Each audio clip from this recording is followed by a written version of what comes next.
আজ থেকে প্রায় 1000 বছর আগে মিশরের বিখ্যাত একজন আল্লাহওয়ালা শায়েখ আবু আবদুল্লাহ জাজুলি রহমাতুল্লাহি আলাই একদিন সফরে বের হয়েছে। পথিমধ্যে নামাজ রক্ত হয়ে গেল।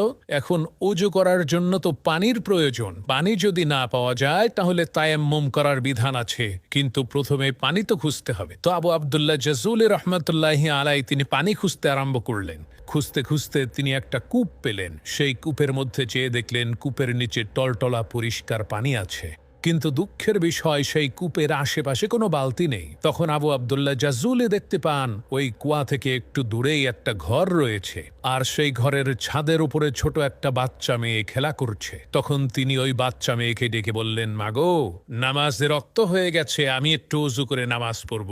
এই কুয়ার আশেপাশে কোনো বালতি দেখতে পাচ্ছি না, তোমাদের ঘরে কি কোনো বালতি আছে নাকি? আমাকে একটু দাও, আমি কুয়া থেকে পানি উঠিয়ে উজু করব।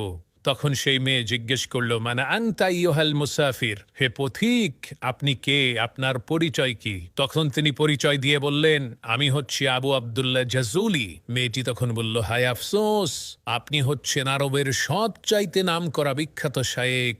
আরবের প্রত্যেকটা মানুষই আপনাকে চেনে। আপনি এত প্রসিদ্ধ নাম করা একজন আলেম হয়েও কূপ থেকে পানি উঠানোর জন্য বালতি তালাশ করছেন, এটা তো খুবই আশ্চর্য বিষয়। মেয়েটির এই কথা শুনে আবু আবদুল্লাহ জাজুলি খুবই অবাক হয়ে মেয়েটিকে বললেন, মা, বালতি ছাড়া কূপ থেকে পানি উঠাবো কি করে, তুমি বলো তো দেখি।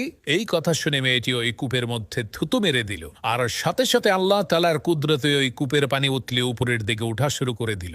মেয়েটির এই কেরামতি দেখে আবু আবদুল্লাহ জাজুলি তাকে প্রশ্ন করল, মাগো, তুমি কি এমন কাজ করেছো, কি এমন আমল তোমার আছে যার কারণে এত বড় কেরামতি তুমি দেখাইতে পারলা? তখন সেই মেয়েটি বলল, হুজুর, আমি মাঠে বকরি চড়াই, আর আমার বকরিগুলো যতক্ষণ পর্যন্ত মাঠে ঘাস খেতে থাকে ততক্ষণ পর্যন্ত আমি আল্লাহর শ্রেষ্ঠ পয়গাম্বর বিশ্বনবী মুহাম্মদুর রাসূলুল্লাহ সাল্লাল্লাহু আলাইহি ওয়াসাল্লামের উপরে দরুদ পড়তে থাকি। সুবহানাল্লাহ।